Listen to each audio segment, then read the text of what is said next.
Règle numéro 2. Sachez ce qu'est une équipe et comment elle fonctionne. Il existe dans chaque équipe des personnes très différentes et chacune pousse dans les directions opposées, avec plus ou moins de force. Certains font plus de bruit que d'autres, si vous voyez ce que je veux dire. D'autres se contentent de pousser en arrière-plan. Certains semblent ne rien faire, mais leurs idées sont précieuses. Salut et bienvenue dans cette énième vidéo sur le livre Les 110 règles d'or de management. Donc j'ai trouvé ce livre très intéressant et j'ai décidé de faire une série de vidéos là-dessus. Donc si vous n'avez pas encore vu les vidéos précédentes, vous pouvez les voir sur ma chaîne.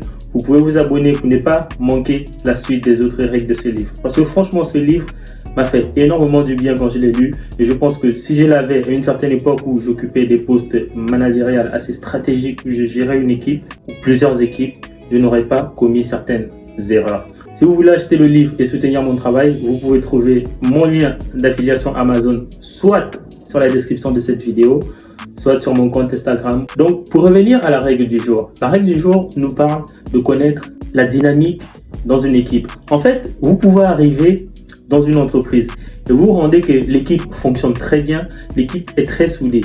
Mais c'est pas à cause du manager, c'est à cause de la dame de ménage. Pourtant, c'est juste une petite femme qui fait son ménage. Mais parce qu'elle a des skills qui font en sorte qu'elle arrive à créer un sentiment de famille, un sentiment de solidarité et les gens se sentent bien quand ils viennent au travail. Les gens la voient comme une petite maman.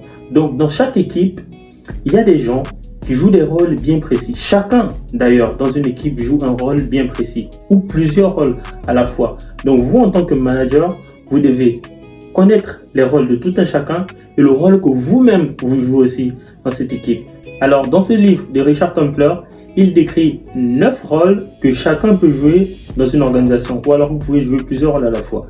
Et ces rôles sont les concepteurs, les promoteurs, les coordinateurs, les propulseurs, les précieux, les soutiens, les organisateurs, les perfectionneurs et enfin les experts. Donc vous, en tant que manager, trouvez le rôle que vous jouez dans votre équipe et le rôle ou les rôles que chacun des membres de votre équipe joue.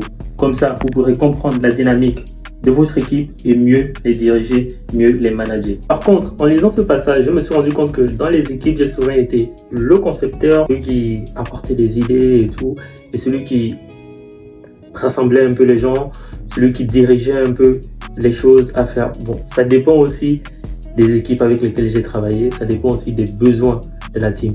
Vous, en commentaire, dites-moi quel a été le rôle que vous jouez souvent dans les équipes, quelle a été la place que vous occupez souvent dans les équipes, que ce soit en tant que manager ou en tant qu'employé ou en tant que simple membre de cette équipe. Et j'attends vos commentaires.